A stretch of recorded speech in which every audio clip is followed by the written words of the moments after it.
nación continental. Little girl Por su intercesión, woke from a dream, fue convirtiéndose en el más rico an angel by her side took her hand. She showed no fear, and through his tears he said, when will the people see all they were meant to be? Why do the children cry? No one to dry their eyes.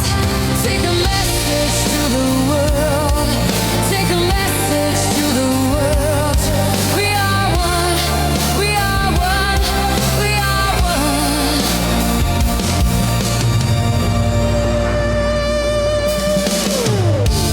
Lost her way through the years on a dirty sidewalk, alone and in despair. A homeless man, oh, with the angel's eyes said, don't forget why you are here. The feet of his messengers are sure and swift.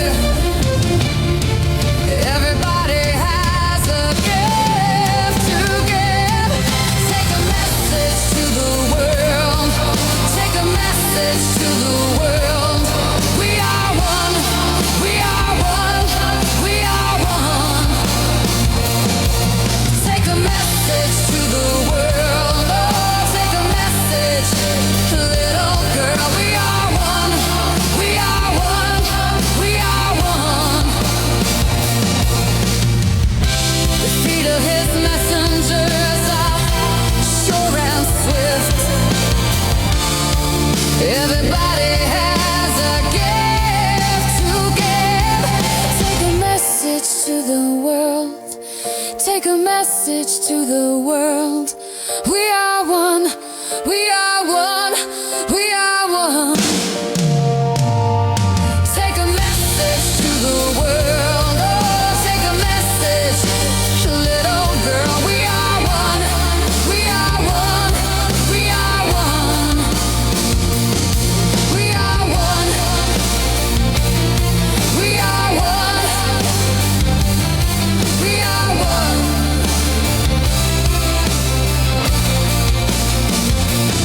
We are one. We are one. We are one. We are one. We are one.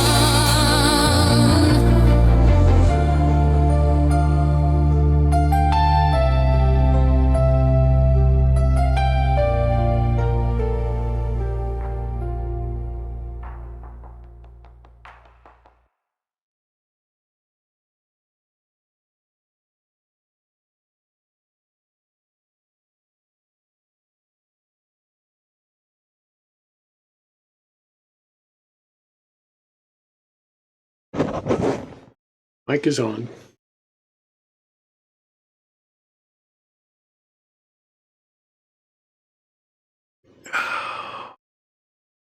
Oof.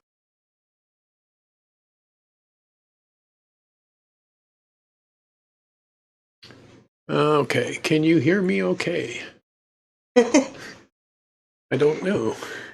Hey everyone, how do you hear? Give us a check, please. Give us an idea how we're doing.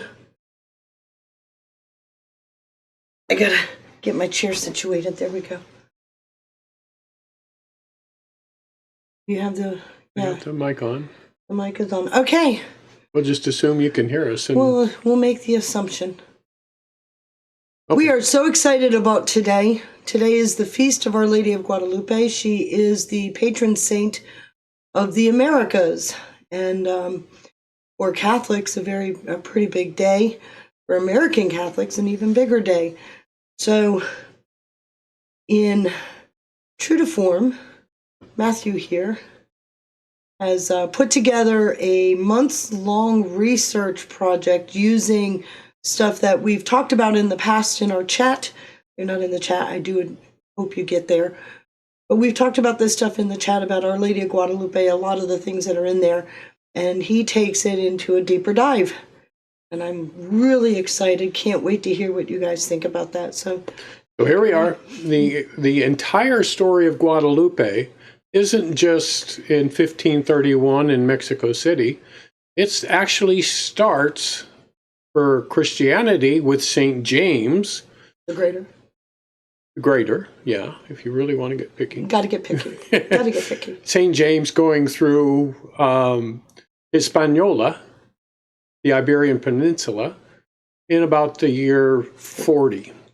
Well, with 39 and 40 and a little earlier. And then it also includes the time in Mesoamerica, Central America, from the time of Exodus all the way to the 21st century. There's a lot of interesting things that happened along those lines. Let's go ahead and get started. First, a quick recap. I don't know if you know the general story, but in December of 1531, Mary, the mother of Jesus, appeared to Juan Diego, a Native American who had converted to Christianity, and she was on a hill called Tepeyac. And on Tepeyac was a temple to Tonantzin, the mother goddess, and they called her Our Little Mother, Tonantzin. But she changed all the thoughts on that for sure. Anyway, she had Juan Diego gather some flowers and take them to the bishop. And when he dropped the flowers on the floor in front of the bishop, the image of Our Lady of Guadalupe appeared on the tilma. And the rest is history. Now, a quick recap. This was in 1531. In 1531, we were under the Gregorian calendar, and the appearances to Juan Diego were on the 9th, 10th, and 12th on the Gregorian calendar. The 12th was actually the winter solstice, so it was the 21st on the Julian calendar. And we all know Jesus was born on the 25th, so she appeared to Juan Diego basically 4 days before she was to give birth. The appearances, again, were on the 9th, 10th, and twice on the 10th in the morning and the afternoon, and on the 12th in the morning, and he skipped the 11th because his uncle was sick and he was tending to his uncle. So we start with St. James, and in the language in Spain or Hispaniola, he's called Santiago. And when Jesus said, we go to the ends of the earth, preach to the ends of the earth, he did just that. He went to Hispaniola and walked across what I'm going to call Spain, just for a lack of a better word. The Iberian Peninsula. The Iberian Peninsula. He walked all the way across it and went to the eastern end of Europe, and then came back. We don't know how many times he crossed across Spain, but he got back to Zaragoza, Spain. And when he got to Zaragoza, he said he was grieving because he didn't have any success. He wasn't having any success converting the people of Spain. The Moors at the time. No, they weren't Moors yet. Okay, but Our Lady came to him standing on a pillar, and the pillar is still at the Lady of at the Basilica of Our Lady of the Pillar. Mary told James while he was lamenting, "The people of this land will honor greatly my son Jesus."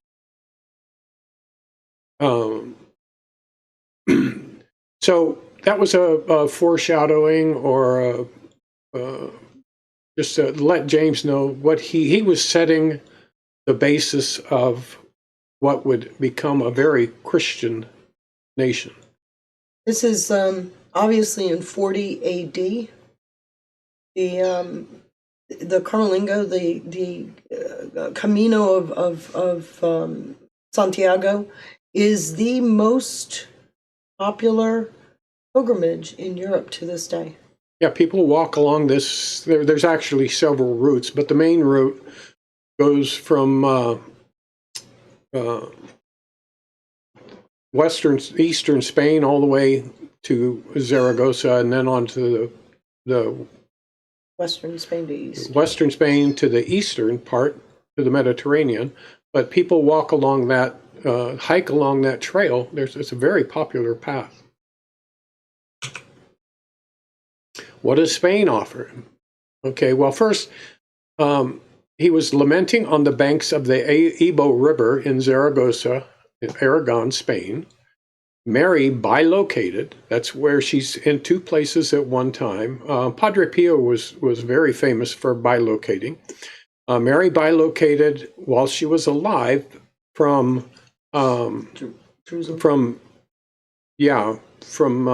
Ephesus, Turkey, to Zaragoza, and she was standing on a pillar carried by angels.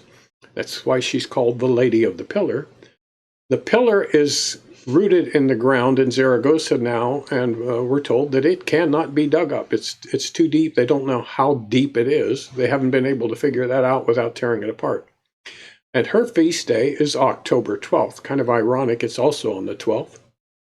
But this is the first church that's dedicated to Mary outside of, or the first church dedicated to Mary at any time. In the year, well, it was dedicated in the early first century, or second century maybe. But that's to Saint James the Apostle. There was a small church there under Saint James, but it got bigger. Saint Helena made it a basilica, 300s. In the 300s. And Mary later told James, you've got to come to Jerusalem and be martyred. He was the first apostle to be martyred in the year 44 AD.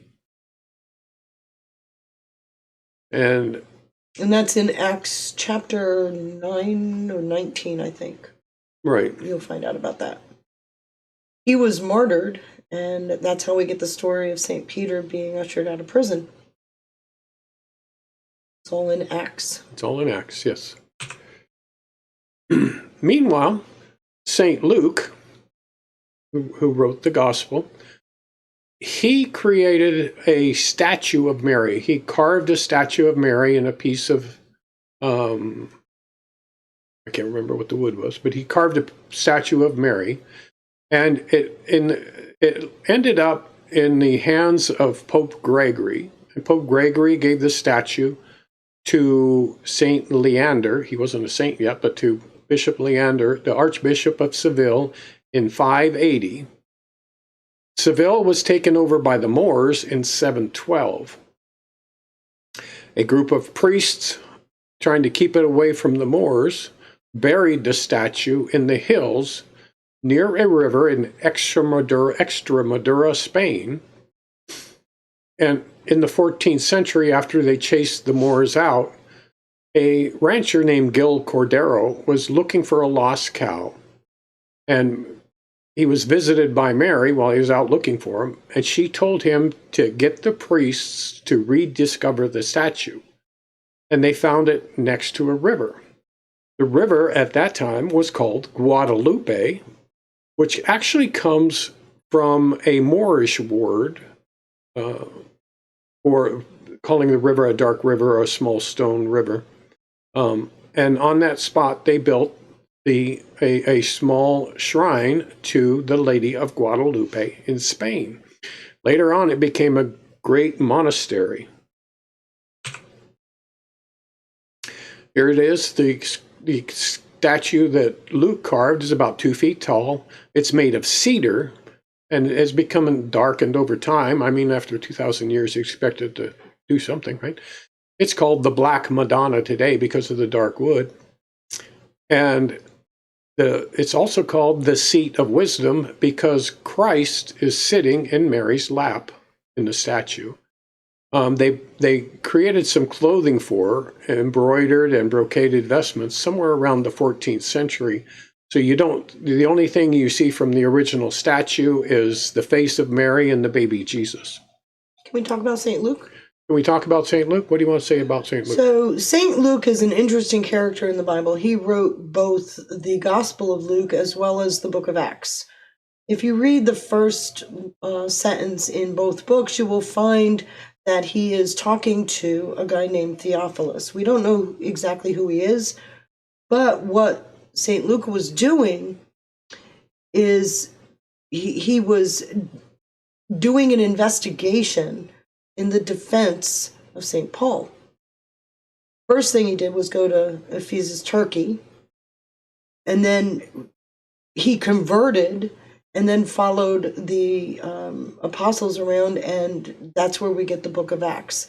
What's really cool about both books is archaeologically it has been proven that St. Luke is near perfect historical account of the period. So the fact that St. Luke did this statue at that time, and of course we know the story that it ended up being buried and found, 1700 years later, but we still have a near perfect depiction of what Luke found Mary to be and the whole idea of her being the mother of God.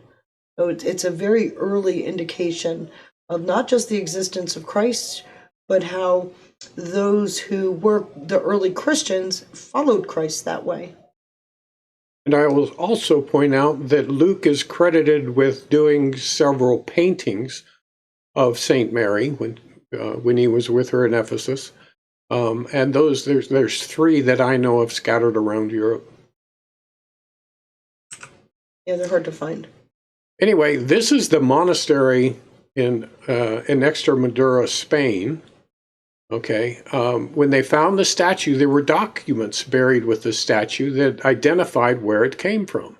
So it has a good history behind it. It's not somebody found some strange statue and attributed it to Mary. And it became known as Our Lady of Guadalupe because of the river. And Guadalupe was a Moorish name for the river, and a Marian shrine was built on the spot. In 1340, King Alfonso the 11th endowed the sanctuary. He gave him a good funding of money. And at the same year, Abu Hassan of Morocco invaded the Iberian Peninsula, trying to regain control of the whole peninsula. And at the Battle of Rio Salado, King Alfonso won and attributed the victory to Our Lady of Guadalupe. In 1389, a church was built, and as a side note, Cortez was born in Extremadura.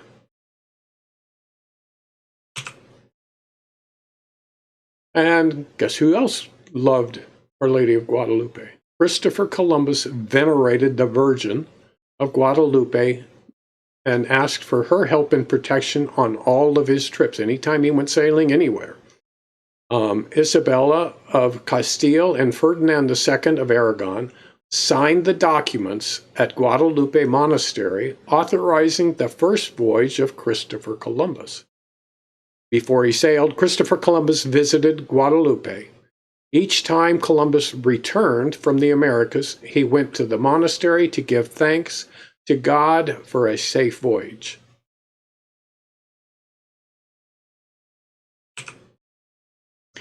And everybody knows, well, everybody should know the name of the ships for Columbus: the Nina, the Pinta, and the Santa Maria.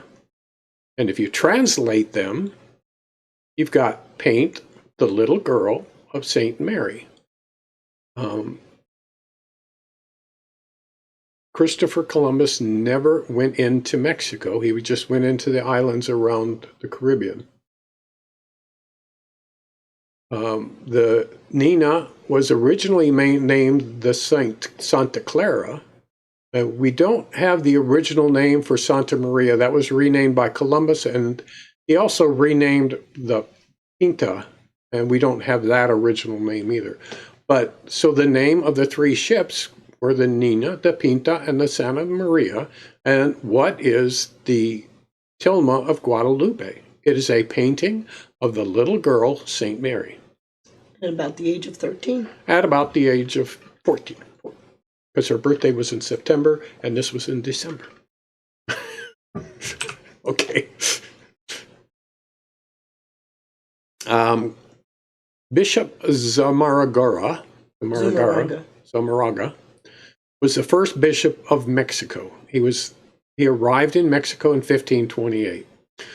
The Nuño de Guzman was very anti-church, and he made it very difficult for Zumarraga to do his job, and he eventually sent a no-hope letter to the king. But before he sent that, they apparently had an assassination attempt on his life. Not the Indians, but the Spanish. the soldiers of Spain. And Zumarraga described the persecution of the monks and the clergy as worse than that of Herod and Diocletian.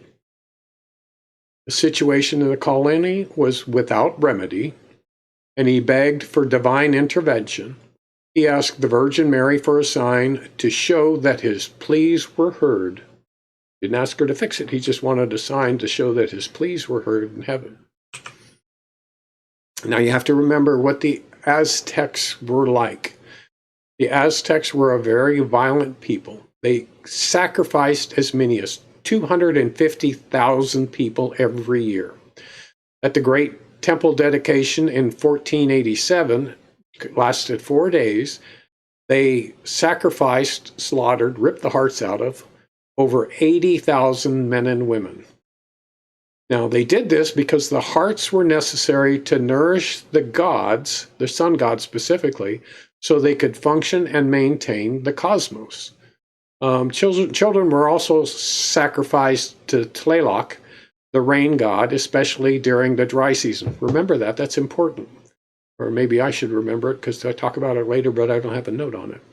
Anyway, so they would give the blood. They believed that they needed to give the blood to the sun god so that he would wake up every morning, basically. Then comes along the Catholic convert, Saint Juan Diego.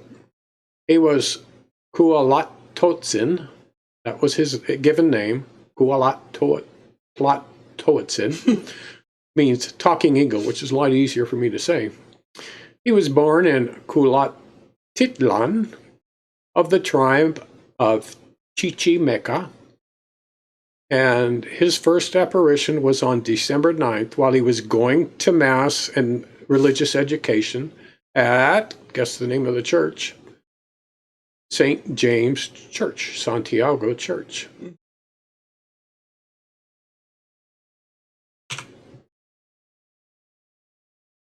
Tlatelolco was the town which later became Mexico City, and Talking Eagle. The name why that is important is because Aztecs believed that an eagle was the only bird that could fly up to the face of God. And if you look in the image, everybody's wearing some sort of tilma. But the eagle was the only one could fly to the face of God, could carry a word or a message to or from God. Now, in about 1554, I've seen various dates, 1559 and 1551, the story of what happened in Mexico with Lady of Guadalupe is published in the Nikon Mopoa, which means here it is recounted. And this wasn't the only story that went around Mexico. It went around the Aztecs and even Central America before that. But they always started their stories with, here it is recounted, sort of like us saying, once upon a time.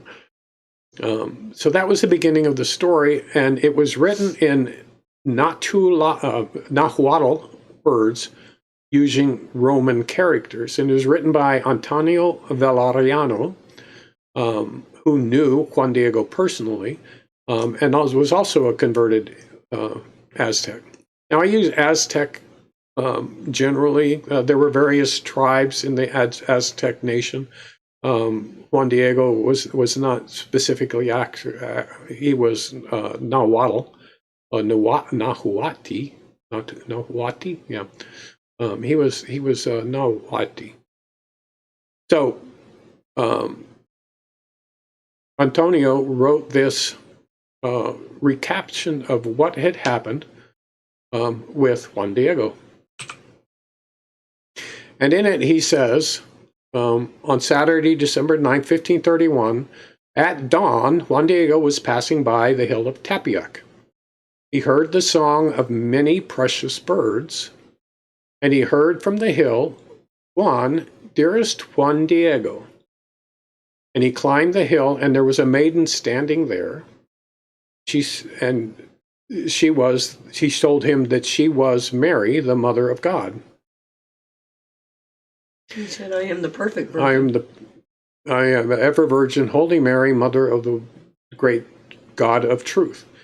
Now, in Aztec culture, they had a god, which was the god of far and near, and that's all they called him. But he was also, well, I'm saying that's not all they called him. They called him the God of Truth, the God of Truth, the God of far and near, the God of everywhere.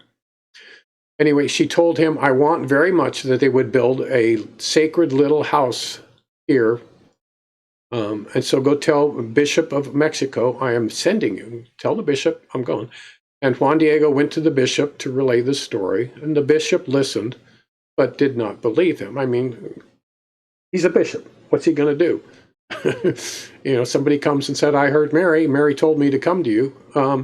So he said, okay, let me think about it. And we'll talk later or something. He just kind of gave him the brush off. On December 10th, the next morning, Juan Diego, he went by Tepeyac again, and he asked Mary to send someone else. He said, I'm not worthy. I'm nobody. I'm nothing. And in Aztec culture, he was a nobody. He was just one of the least acceptable people of the area, groups of people. Mary said, I need you to go to the bishop, go again, and tell the bishop again. And so Juan Diego said, I guess so. And he went and went to the bishop, told the story again, and the bishop said, okay, if it's Mary, tell her I need a sign. And on the afternoon of the 10th, Juan Diego went back from the bishop's through Tepeyac, and he saw Mary, and he told Mary that the bishop wanted a sign. Mary said, come tomorrow, and I will give you a sign that you can give to the bishop. In the evening, when Juan Diego got home, he found that his uncle was very ill. So the next day, Monday, he, instead of going to see the bishop or going to see Mary, he had to take care of his uncle. And so on the 11th, he was searching for a local doctor to see if the doctor could help his uncle. And after the doctor left, his uncle asked Juan to get a priest for his last confession and last rites. That's a Catholic tradition, that when someone's dying, you ask for your last confession and a last blessing. So Juan set off on the early morning before sunrise on the 12th, and he was afraid that he'd be interrupted by Mary if he took his regular route. So he snuck around Tepeyac on the east side to avoid Mary, thinking that would work. I don't know why she thought that, why he thought that. Anyway, Mary caught him and said, what's up? And he told Mary the whole story about his uncle, and he was rushing to get a priest, and don't delay me. I'm in a rush. My uncle is not going to make it. And Mary told him, your uncle's going to be fine. I'm holding you in my arms, and your uncle is fine. He'll be fine. And Juan Diego said, okay, what Wow, thinking. What sign do you want me to take? What sign do you want me to take? And she said, go up to the top of the hill. There you will see flowers. Gather them and bring them to me. Now He was stunned because it was winter. There were no flowers. Yeah, it was winter. There was frost on the ground, and flowers don't do well in frost. But he went up and saw a whole bunch of flowers. Oh, get into the miracle part. What's interesting is they're Castilian roses. Remember, Bishop Zumarraga had asked for a sign that his pleas had been heard. Castilian roses were not indigenous to Mexico. They're indigenous to where? Spain. And these were Castilian roses on the top of the hill that Juan Diego collected, which I think is such a cool part of the story. Yeah, it is. So he went and cut the flowers and put them into his tilma, and then he went back to Mary, and Mary arranged the flowers in the tilma. This is an important nuance. Yes. This is an important little thing that happens that we'll talk about later. Juan Diego then carried the flowers in his tilma to the bishop. And they made him wait a long time outside of the bishop's palace, but eventually he got in. He saw the bishop. He dropped the flowers from his tilma onto the floor, and the image of Our Lady appeared on that tilma. And this is the route, the different routes that Juan Diego would take. He usually went around the west side of the hill. On the 12th, when he was sneaking, he went the longer way around the right. And to get the flowers, he had to climb the hill from the east. And that's important later on when we get to what we call the flower world prophecy. So now we got to get into how the Aztecs relayed message. They used a pictorial storybook.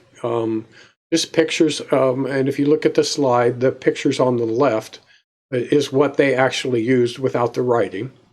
And then the Spanish and the converted Indians changed that writing and converted the stories to English or European characters using the original Nahuatl language.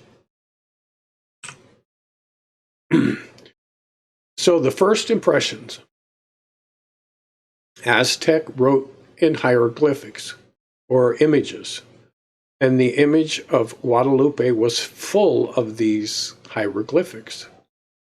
The woman in the image is a mestiza, mixed blood of Spanish and native, that told the Indians that she was there to support the Spanish or the natives becoming Spanish or as a group joining. The lady is standing in front of the sun. The greatest of the Aztec gods was the sun god. I'm not even going to try to pronounce his name. And she's standing on the moon, another of their great gods, Tezcatlipoca. The stars were on a portion of her mantle. There was a small brooch with a cross on her neck, the emblem of the Spanish friars. Well, back to the stars. The stars were very important to the Aztec nation. They held a lot of the stars were each gods, and they had their own powers. So the stars on her mantle told them, and of course the color of the mantle is the sky. So she's standing in front of the sun with the rays behind her. She's standing on the moon. Eclipsed. An eclipsed moon. She's got the stars shining on her mantle, just on her mantle, not on her dress. And the black cross, of course, represented Christianity. And the angel holding the mantle and the dress was uniting heaven and earth.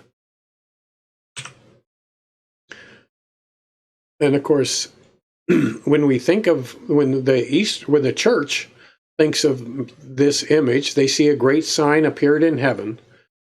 Okay, from the book of Revelation, chapter 12, and everything on this cloth meant something to the Aztecs. The clouds in the skies were the heavens. The ray was the sun. The hair on her head was a virgin. Straight. Just straight hair. She's gazing down. What I like about this, but I'm going to sidetrack here.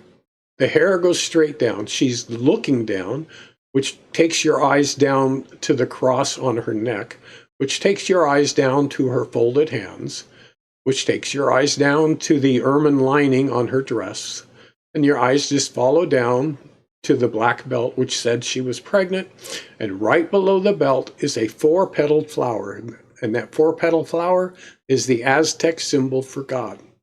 So the rays, she's standing in front of the sun, meaning she is greater than their sun god. The hair being straight was the sign. Remember, these are Aztec meanings, right? They knew when they saw the image, they knew what this meant. The straight hair, meaning she was a virgin. The fact that her gaze is down is she was not higher than. She was coming as a humble person. Obviously, the cross of Christianity in her hands, that's interesting, is the maraca and the knee. Of course, she's dancing.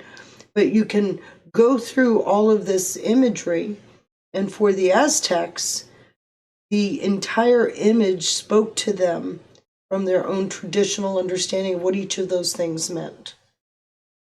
And at the bottom, we'll get into this, but at the bottom, with the angel and the wings, I think the angel kind of resembles Juan Diego. I don't know, but he's an older man, and Juan Diego was about 57 when this happened. Mm-hmm.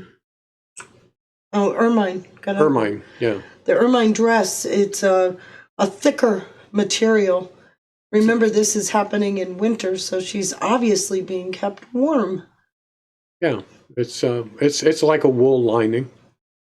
Ermine actually comes from fox, I believe. And why is the tilma so important to the Aztec culture? Well, first of all, a tilma was used, what we might call a cloak or a poncho today, but the Aztecs used it for warmth, shelter. You know, if they were out away from their home at night and they felt they needed to sleep, they would use it for a blanket or shelter to stay warm. It was a very simple piece of cloth made from agave fiber, but when in an Aztec wedding, the tilma was a symbol of, where they tied the two tilmas together, the husband and wife, to show they were being united. This is Aztec culture, not Christian culture. So it was also a symbol of the family, the husband and wife. Okay, here we go through with the specifics. The hair on Mary's head is straight. It's not woven. It's not curly. It's not brought up in a bun. It's straight, and that represented to the Aztec culture a virgin. The black sash against her waist says that she is pregnant, expecting. And the flower right below the sash is a 4-petaled flower. Now, what the flower represents are the four directions, cardinal directions, north, south, east, and west. And the center of the flower actually points up to heaven. So it shows all directions of the God of here, there, or here, near and far, and up in heaven.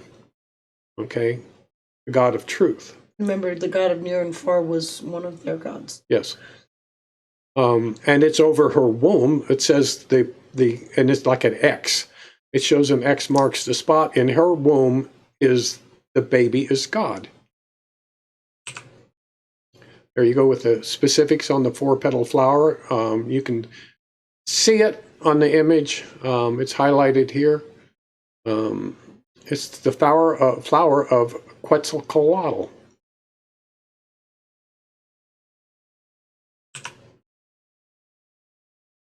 Okay, she's looking down. It's a sign of submission. She's actually looking. Jesus is shining a light on her, and you can see it. I think I talk about it shining a light. It represents Jesus shining on her. If you look just below that image, you see the dress is lighter on, as you're looking at it on the right side. So Jesus is on her right side, shining on her, and she's looking down in submission to Jesus. Her knee is bent, and the brooch shows the cross. We'll get to the knee bent in a little bit. The Aztecs, when they worshipped, they would put a polished green stone on the image that they were worshiping, so they could see a reflection of their offering in what was the way they would place before the image. They would see it in the brooch, and in this image, obviously, there's a cross. On the dress, there are 8 petal flowers. And each flower is a new creation. The blossom of the flower is actually their image for a hill, and the stem of the flower is it represents a river. In Aztec culture. In Aztec culture, right. Upside down, when that hill image is upside down, it actually represents a heart. And if you look at the Lady of Guadalupe, this isn't a good image, but when you look at the Lady of Guadalupe, each of the flowers, if you lay it out over the town of Mexico now, each of those flowers actually sits on a position for a hill in Mexico or in that region. So you have that picture. I told you the flower represents a hill, and that's what works as the top of the hill. You got the picture of the flower of God, and then you have the other flower, the rotating flower, which is the sunflower. That's important. Sunflower is very important in Aztec culture. And here's the image of Our Lady of Guadalupe.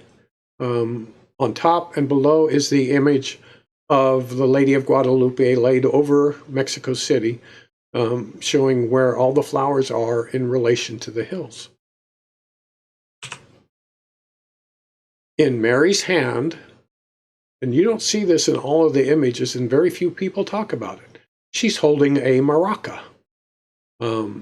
The image in a maraca was a pouch with a rattlesnake tail in it, and they would shake it as they were dancing.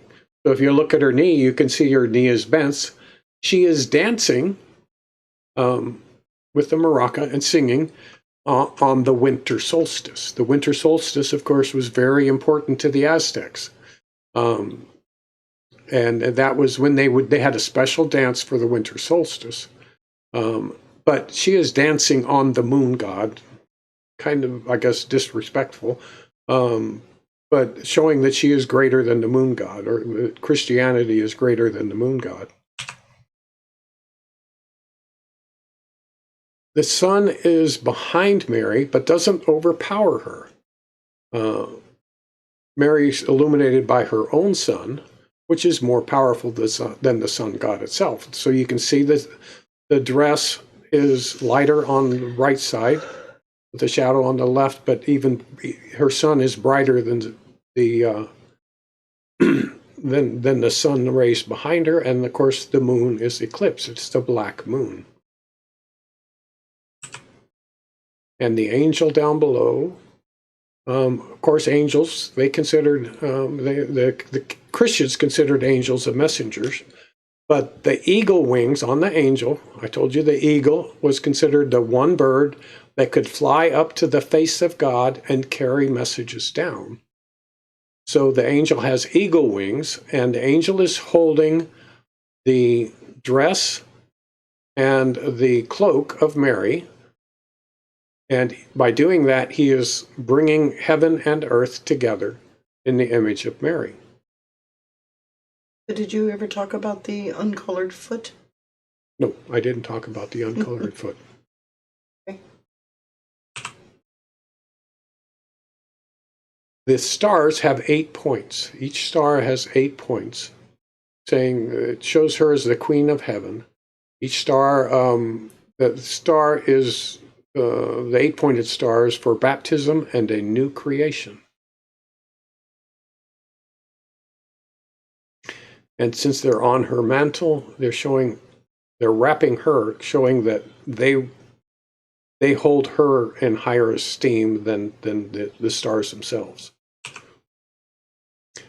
Now, when you look at the stars, there's somebody obviously this wasn't, well, let me just say, somebody figured out that the stars on her mantle are actually the star positions of, or the position of the stars in the sky at the exact time that Juan Diego dropped the flowers from his tilma, when the image appeared at that time.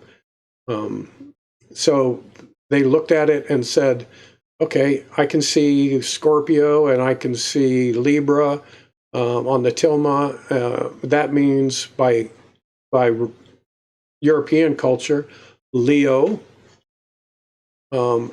is over her womb, Leo the lion. Virgo is over her heart. And the corona borealis, the crown, is over her head. Gemini is over her knees, and Orion on her side. Of course, that's Western culture or European culture. I don't know. I haven't been able to find what those stars mean in the Aztec culture.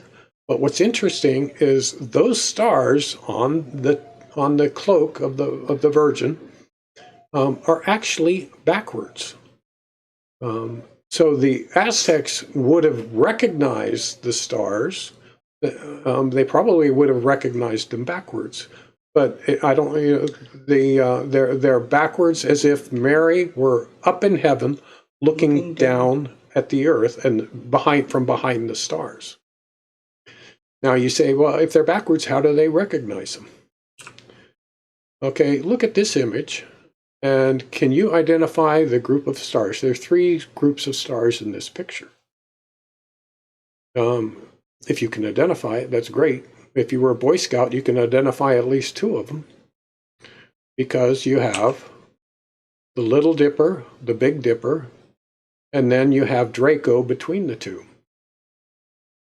So if you look at the Big Dipper, I drew a nice little arrow to Polaris, because that's how you find Polaris. You find the Big Dipper, which is easier to find than the Little Dipper, and you go off the end of the Big Dipper, and it points at Polaris, the North Star. So they would have recognized that, but you know what? It's backwards. That's the actual view of it. So if you recognize the Big Dipper and the Little Dipper in the first picture, you would have easily recognized them backwards, which you did. So that's what the Aztecs had. Great astrologers, or astronomers, sorry, not astrologers. They had great astronomers, and they would have recognized the star patterns.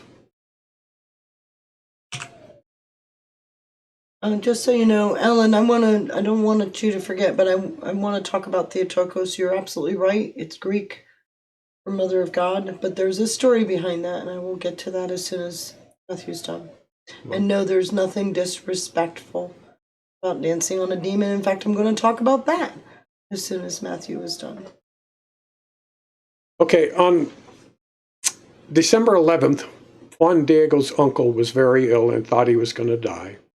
While it was still night, or it was very early in the morning by our culture, Juan Diego went to get the priest for last rites.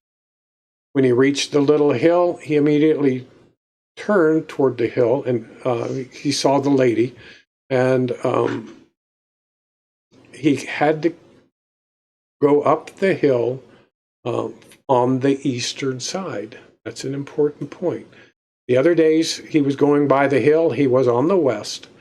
But on this day, on the 12th, while sneaking around, he ended up going up the hill to get the flowers from the eastern side. Up on the hill, he picked the Castilian roses. they were blooming. Every kind of flower is what the Nahuatl language says. But there was frost on the ground. There shouldn't have been any flowers. But there were every kind of flower, including Castilian roses. And he looked at them like they looked like precious pearls filled with the dew of a night of the night.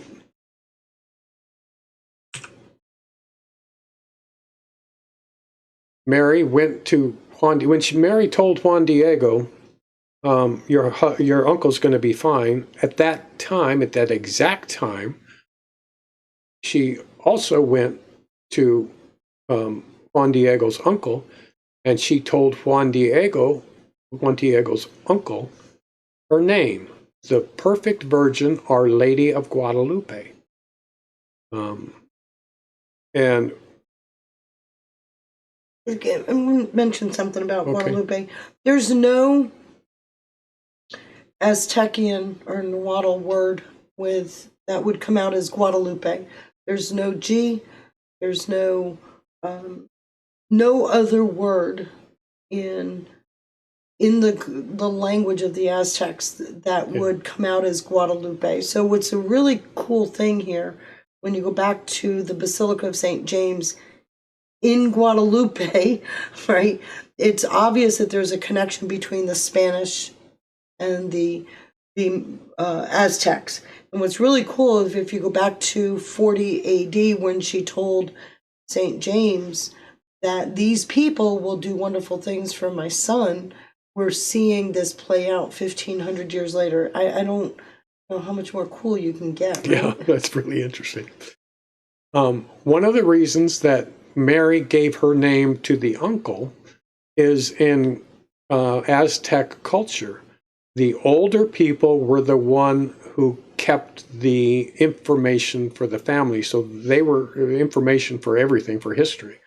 And because he was older, he would be the bearer or the keeper of her name and everything important.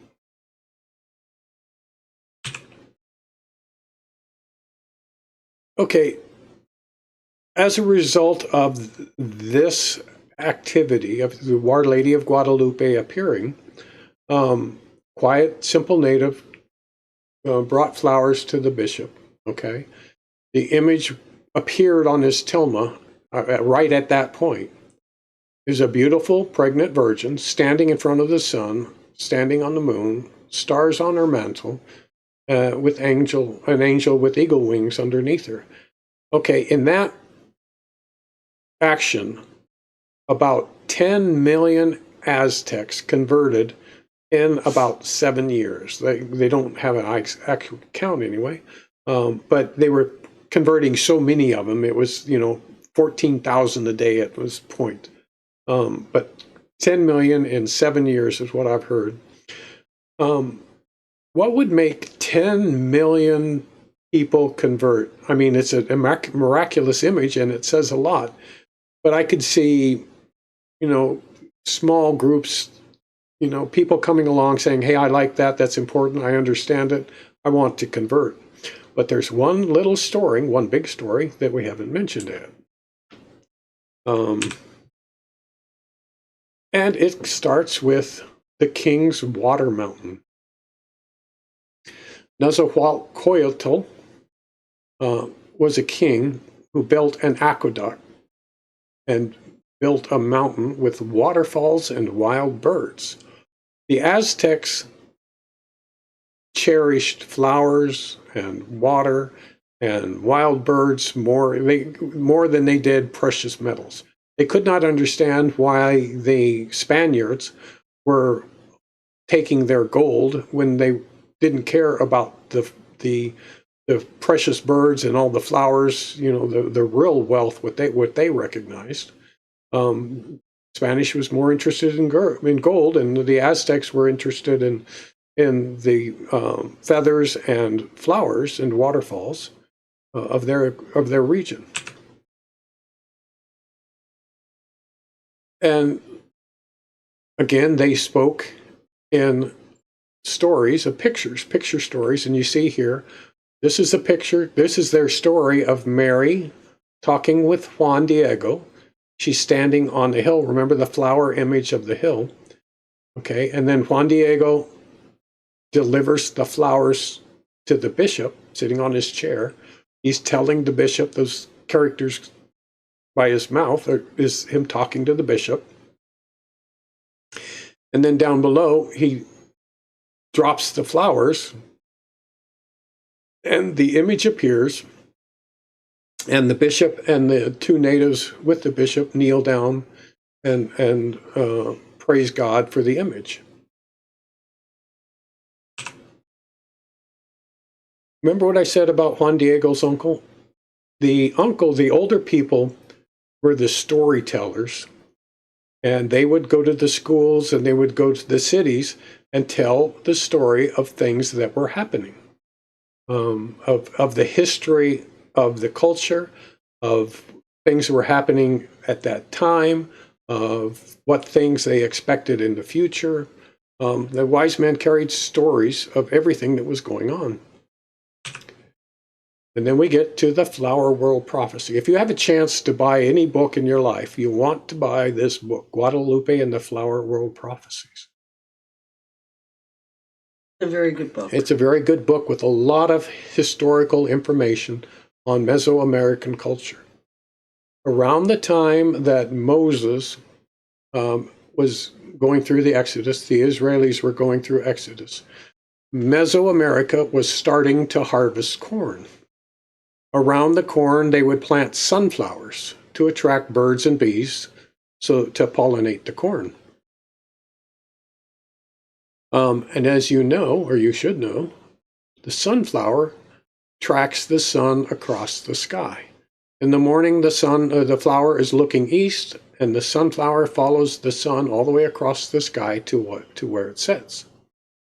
And so their greatest god was the sun, and the sunflowers were apparently worshiping their god.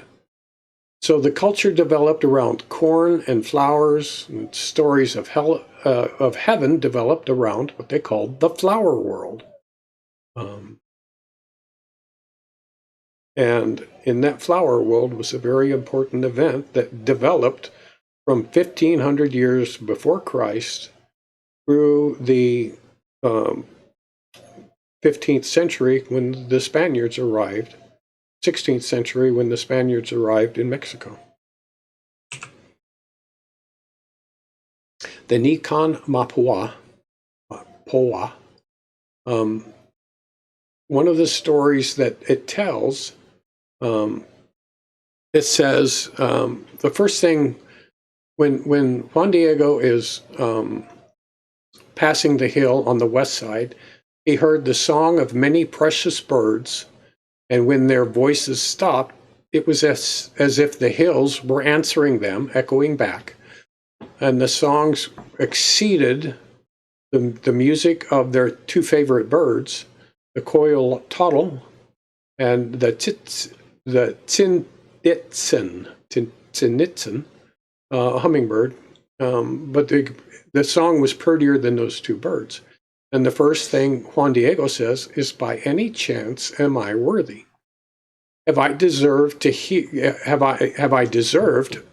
what I hear? Perhaps I am only dreaming it. This is what Juan Diego is saying to himself in the Nican Mapua. Is it possible I am in the place that our ancient ancestors, our grandparents, told us about? Remember, the old people relay stories of culture. Am I in the land of flowers, possibly in the land of heaven? And he was looking up toward the top of the hill, toward the direction of the sun, or toward the direction the sun rises from the east. He was looking east when he first heard Mary. Now remember, later on, what's he do? He goes out around the other side of the hill. The Flower World Song, I took some of the lines from the Flower World Song, and he said, the song starts, remember, this is before the Christians even came into Mexico. I ponder within my heart where I will gather the holy, fragrant flowers. Remember, flowers were more important than gold to the Aztecs. If they showed them to me, I will fill my tilma and make the lords happy. Now, the original language is Tilma or Rap or poncho, well, maybe not poncho, but clothing, wrap that they wore around them. Of course, Tilma works because that was the common language. I hear the flower song, the mountains echo them. Again, all before any of this happened with the Spaniards. The mockingbird echoes the jungle bird. Where are the holy flowers? Within the mountain, the flower world paradise. Now, the original story was you had to go into the mountain to find the flowers. And you can see that on various caves around the region. They drew the four-petaled flower on the entrance to the cave to show you had to go into the mountains. So I cut my flowers wherever, whichever ones you want. So I gather in my tilma the various fragrant flowers, delicate scented, and delicious. I should go forth and announce to our friends, truly there is another life in the hereafter. So this is the song, that's part of the song, that every Aztec person knew. The older people would tell this story forever and ever. But so they knew the story, and they knew it was related from the elders who were responsible for telling those stories. So again, we go back to Juan Diego's route. On December 12th, he went around the east side, and when Mary told him to go pick up the flowers, he went up from the east side. Now you cannot, according to this legend, you cannot approach the flower world from the west. You have to go up to the flower world the same way the sun crosses the sky. Makes sense if you think flowers are important. So he goes up and he ponders in his heart, where will I gather the holy fragrant flowers? I will fill my tilma with them. And it's really ironic that that's exactly what he does. At her urging. What? At her urging. At her urging, of course. So now you have 10 million natives who hear that Juan Diego put flowers in his tilma and brought them to the leaders at the time, which were the Christians, to the bishop.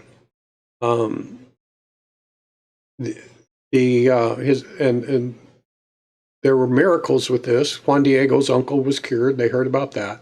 A native Indian, when they were celebrating, they were shooting arrows up into the air like rednecks do with bullets and shotguns when they're celebrating. They shoot them up into the air, and an arrow came down and killed a native, and they brought him over to the tilma, and the person was brought back to life. In Europe, at that time or just prior to that, Catholicism had lost 5 million people to Protestantism. And of course, in Europe and Mexico, to make up for that, 10 million Aztecs were converted to Catholics at 4,000, 14,000 a day in some cases. The interesting thing is a tilma is a piece of agave cactus cloth. It's not very strong and is definitely not durable. A tilma lasts no more than 20 years. Most of them are gone within 10. They did a study in the late 1700s, maybe mid-1800s, where they painted a similar image on a piece of tilma, and they were gone within 10 years.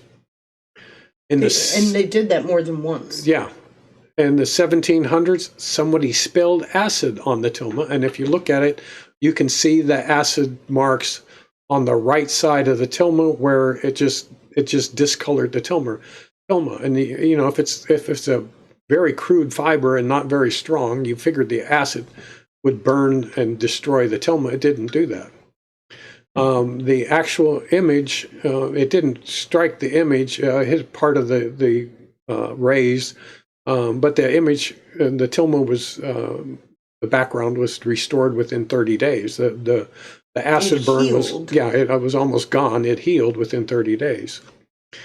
In the early 1900s and 1920s, someone put a bomb in front of the tilma, a communist, put a bomb in front of the tilma on the altar, and the bomb damaged the marble on the altar, bent the candlesticks, and bent a brass crucifix, a big brass crucifix, backwards.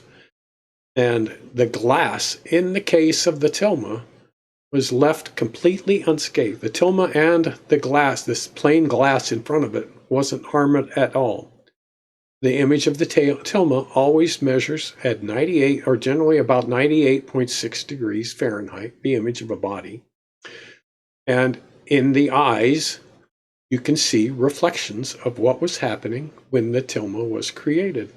And what's interesting is they did not, it's the advent of technology that brought that part out. Yeah. They were able to use computer imaging to actually understand what was in the image of the eyes. And what you see is a complete replica, as if she's looking at Juan Diego opening the tilma in front of the bishop. Yeah, we got that picture here. Mm-hmm. Okay, there's the Indian who was struck by the arrow. Somebody back then drew a picture of it. Okay, there's the image of the crucifix. Like I said, it damaged the marble steps. There were a couple sticks of dynamite in a flower arrangement that they had put in front of the tilma. The brass candlesticks were bent. The crucifix was bent. The windows of the church and buildings 150 feet away were shattered. But the glass in front of the tilma was undamaged. Here we go with the eyes. The reflection in the eyes show a family. If you look at the slide in the bottom center, there's a picture of a family. It shows the bishop on the bottom left. Shows Juan Diego in the image. And it shows a man in a funny hat. What's that? But both eyes reflect these images. The images are kind of crude, but you can make out the images when you compare, like the image of the bishop. They got the pencil drawing of the bishop, and the actual image is just to the left of that. With the family, they get to the right of that. You can actually see the family in the image, and the funny hat. So the image are reflected in both eyes at slightly different angles, which you would expect, because it's a slightly different angle to the what's happening. In 2007, there was a mass against abortion. And the image of Guadalupe, they're having a mass at the Basilica of Guadalupe. The image of the Virgin began to emanate from her abdomen, a brilliant halo having the form of a fetus. Okay. And they looked at, several people took pictures of it, and they looked at the pictures, and the photo expert says, nope, they're authentic. It wasn't a reflection of something behind it. And the picture the negative had not been altered. But the image, the glowing image originates from inside Mary. The light is very white and pure and intense. It wasn't a reflection of photographic lights or something behind, in the back of the room that was shining on it. Just a halo showing what we could believe is Jesus in the abdomen. The halo had a form of a fetus. Again, we get to the Guadalupe name. There's no Aztec or Nahuatl word that has a G in it, let alone Guadalupe. There's no Mesoamerican language with a G in it. And it wasn't originally a Spanish word. We know it was a Moorish word. Mm-hmm. And Guadalupe comes from the Arabic, meaning hidden river or river of pebbles. And the original image made by St. Luke was found near the Guadalupe River in Spain. So when the natives wanted to call this tilma image, Our Lady of Guadalupe, the first thing the Spanish says, like, no, you can't do that. Well, Guadalupe's in Spain. But eventually they gave in because where did Guadalupe come from? How does that happen? So they eventually accepted the word Guadalupe. But there are similar words in Nahuatl. Tecuan Tlahuelpuan, Pehua, which means she crushes the serpent who devours us. Do I have another one? No. Yeah, to crush or stamp out the serpent. So that was a possible translation or an understanding that the Aztecs might have had. Okay, now we're going to get to the prayer of, okay, you were going to answer a question. We're at the end. That's the last slide? That's the last slide. Okay, I wanted to show something. Can you bring up an image, show the full image of Guadalupe? Our Lady of Guadalupe? Okay, so you look down at her, you see her right knee is dancing, or her left knee is dancing. Knee, yeah. Her right foot is without color. I wanted to show you something. This statue is called, gotta get it into the picture. It's got to come this way. Okay, this statue is called Our Lady of Mercy. One of my favorite statues, by the way, and it's also one of the earliest apparitions besides the one to St. James. So this is Our Lady of Mercy. She is, if you look, her left knee is bent, her right foot is standing on the head of the serpent. So the significance of Our Lady of Guadalupe, again, she's dancing, her left knee is bent, her right foot is not colored. It's just plain tilma.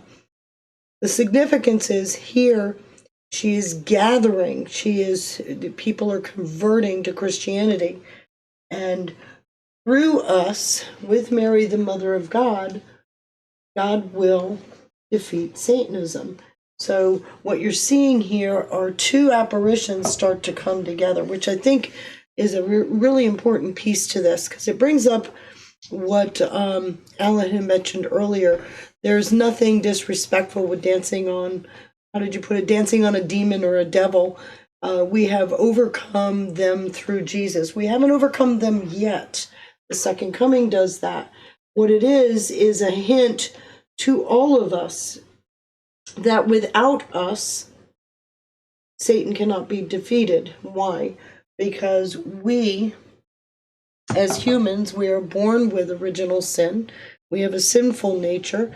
And when the great battle in heaven happened, remember, a third of the stars were cast out of heaven. You had a third of the stars are there for God the Father, a third of the stars are there for God the Son, and a third of the stars are there for God the Holy Spirit. And if you cast a third of the stars out of heaven, there's a third of the stars there for Jesus.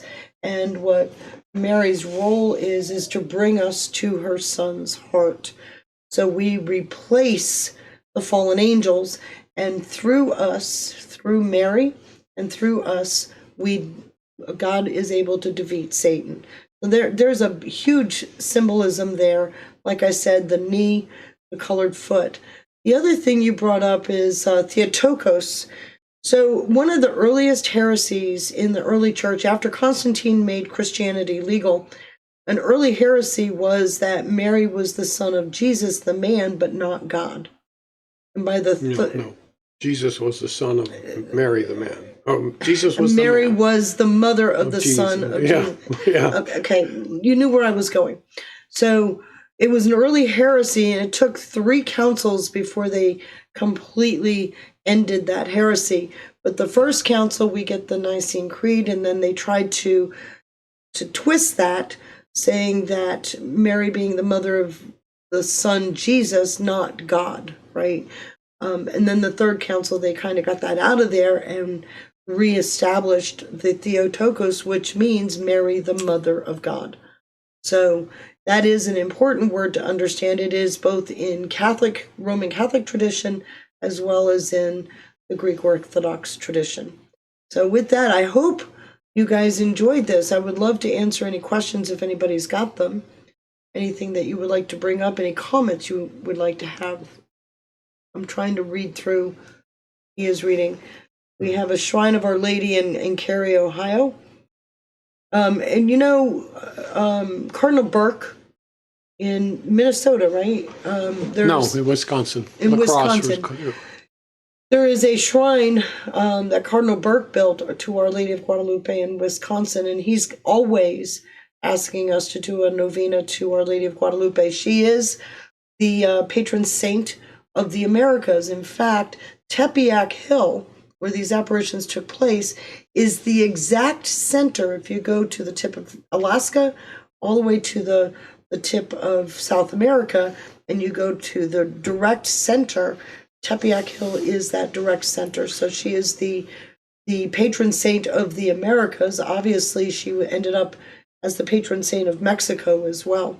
So it's an interesting thing that it's a tradition all Western societies can share.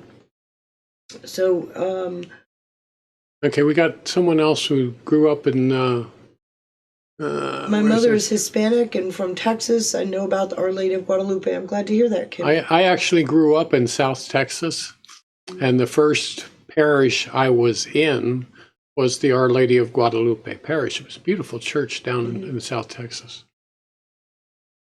Alan, it's not just Our Lady of Graces. That's the later one, but the earliest depiction of this statue long predates that, and long predates Lourdes, and she was known as Our Lady of Mercy. She's, in fact, that particular Our Lady of Mercy has come up in many apparitions, not just Lourdes. Yeah, and yes, Alan, it was an Arian heresy. John Henry Bonzo, whatever, he identifies there are 13 human figures in reflections in the eyes. That's right. And they were the people that were gathered around when the tilma was opened and the flowers fell out. Now, that's another interesting thing, because most often we see or think of apparitions as being ethereal, right? Something that she's not physically here. But remember, there's a couple of things. One, she's wearing a gown that is worn in the winter, right? So she was being kept warm. So in other words, that kind of denotes a physical appearance. She actually physically arranged the flowers in Juan Diego's tilma. Another sign that she was physically here. So we're not just talking, some people call it a ghostly appearance, but we're not just talking an apparition. We're also talking a physical being with us. And the Aztecs would understand that, and they took great, they paid close attention to this because of a lot of these symbolisms. Okay, can we speak to the power of calling on Mary for aid? Okay, so, and this is where you get in trouble with non-Catholics. We pray to God to answer our prayers. We ask Mary to pray for us in answer of those prayers. There's a difference, and it's a big difference. But because she is, think about it, Mary is created by God the Father, is the wife of the Spirit, and the mother of the Son. Nobody else in history has that designation, right? Where you're a part of all three of the entire Trinity. We're all created by God, but we are not the wife or spouse of the Spirit, and we are not the mother or father of the Son. So here we have an individual that it has been set aside. We know from Genesis 3:16 that she was planned for very early. Mm-hmm. We know that there was always going to be an earthly being. If you go through the Old Testament, and we come on up to the current Testament, the New Testament. And we know there was enmity. And where there was enmity between... Enmity means exact opposite. So Right. if Satan is pure evil, Mary has got to be full of grace. Full of grace. So what's interesting is when you talk about making prayers or petitions to God, we all have the direct ability to pray to God.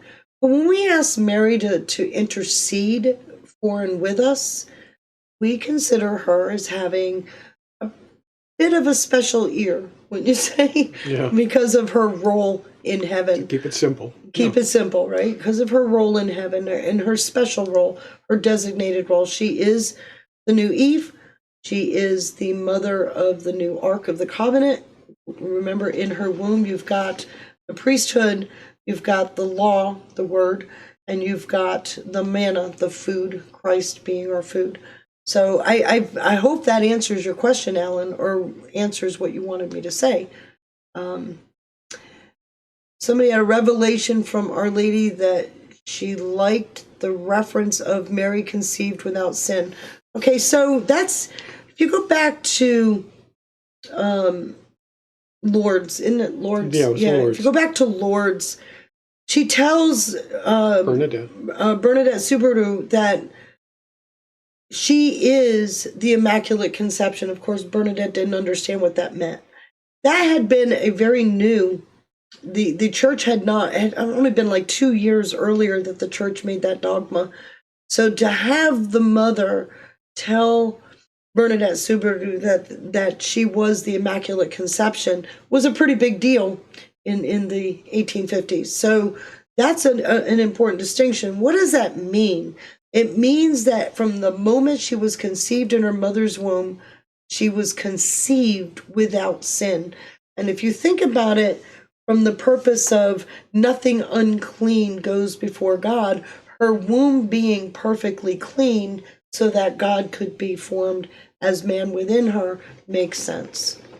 The miraculous medal clearly depicts rays of light flowing from the Blessed Virgin's fingertips, symbolizing the abundant graces God bestows through her intercession to those who ask for them. Thank you very much for that, John Henry. So, I mean, for me, Our Lady of Guadalupe is important. This happens to be my favorite statue. I have many of these, but this is my favorite. In fact, we looked high and low for this one because this one has a particular personal meaning for me, being all white. I hope you enjoyed. Anybody have any comments? Okay, it's actually from her rings on her fingers. Yeah, I agree. That's all right, John. John is not inaccurate. Yeah, the specifics help, I guess. Okay, so one of the big things of this entire presentation is that, yeah, there is a tilma, and the picture is inexplicable. You can't really explain it. You can say what it means, but they can't say where it came from. One thing I forgot to mention is the picture is the same on the front or the back of the tilma. Now, if it were a painting, things like the ribbon under her, across her waist or across her belly, and the brooch, if it were a painting, you would paint the dress and then paint the ribbon and the brooch on top of it. But then you'd have to flip it over and do the same thing on the backside because the ribbon and the brooch are on both sides. The same with the stars and the flower petals. So it's an amazing image that shouldn't last 20 years, let alone 500. And we're 6 years short of 500 years. That's a great anniversary. So when I read the Flower World Prophecy, that's what the driving force was behind this. Because when I was growing up and listening to the story of Juan Diego, I was amazed at the tilma and the image.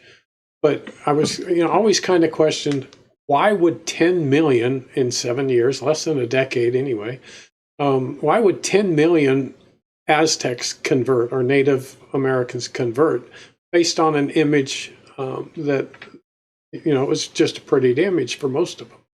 But when you hear the story behind it and you know the flower world prophecy, then that is the driving force for a great conversion.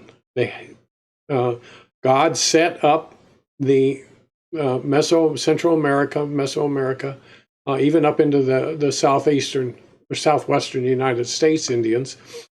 He set it up so that they knew this story, so that when Guadalupe happened, then they were ready for it. They were prepared for it. Camera.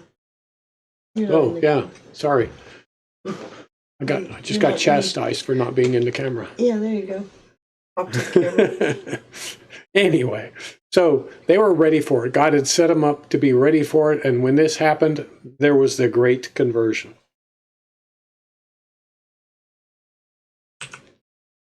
Okay, and I wanted to finish with... Just go to the last. You're going to drive everybody crazy. What? That's how I got up here. With a prayer to Our Lady of Guadalupe. Dear Mother, we love you. We thank you for your promise to help us in our need. We trust in your love that dries our tears and comforts us. Teach us to find our peace in your Son, Jesus, and bless us every day of our lives. Help us to build a shrine in our hearts. Make it as beautiful as the one built for you on the Mount of Tepeyac, a shrine full of hope, trust, and love of Jesus, growing stronger each day. Mary, you have chosen to remain with us by giving us your most wonderful and holy self-image on Juan Diego's cloak. May we feel your presence, or your loving presence, as we look upon your face. Like Juan, give us the courage to bring your message of hope to everyone. You are our mother and our inspiration. Hear our prayers and answer us. Amen. In the name of the Father and Son and Holy Spirit. Amen. Two more notes, I think. Okay.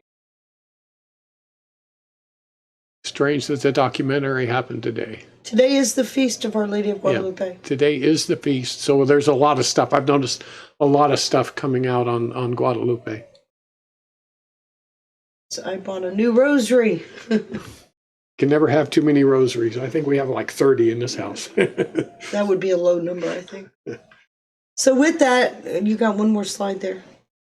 Well, that's these are some of my sources. You got Wonder of Guadalupe up there twice. No, I don't. Oh. Well, I do have Guadalupe, a River of Life. The cover of the book is almost identical, except for the text. But I do have the picture twice.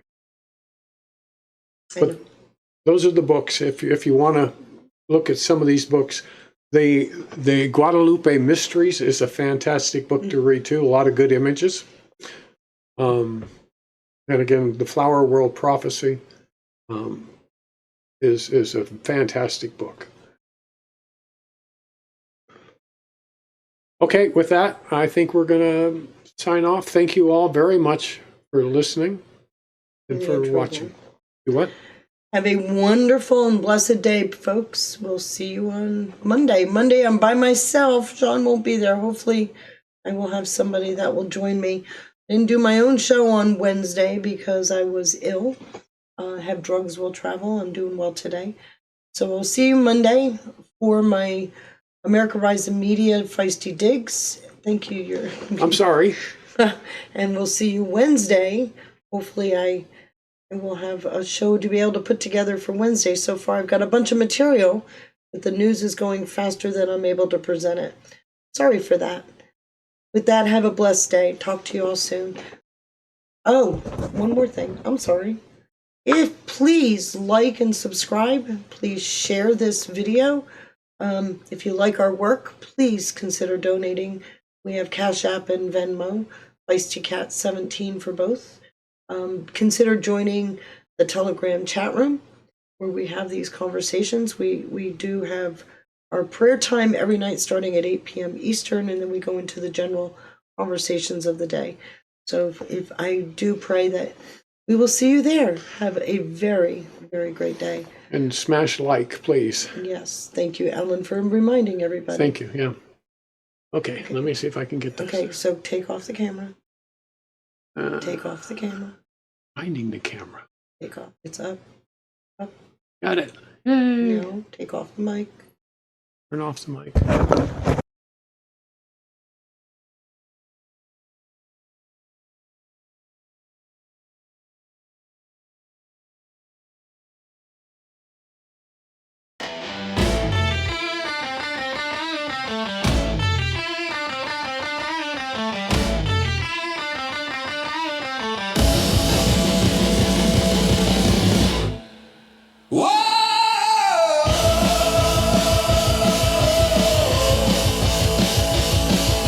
Whispers in the static, questions in the fire.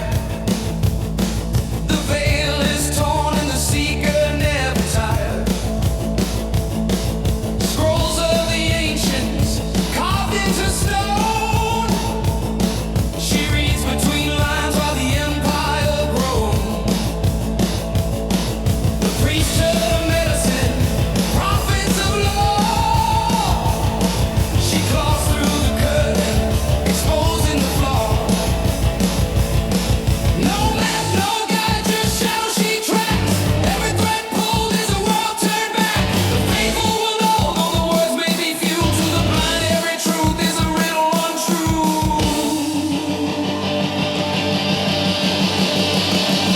Claws of reason, eyes of flame, unmasking the player in the shadow game, where the silence breaks, the hidden shake. She names the unspoken, the world away.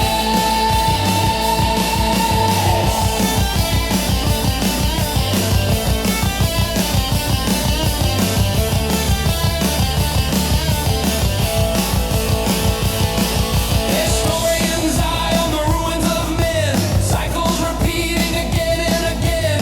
Digital soldier, a phantom, a spark, a voice through the wires ignites the dark. Voice of iron, breath of dust, piercing the empire built on rust. Keeper of the flame, she stakes her claim, illuminates the nameless, calls them by name. Through Babylon's towers, through Rome's broken gates, she carries the question that history hates. No creed, no tyrant, no mask will remain. When the feisty one whispers your true name.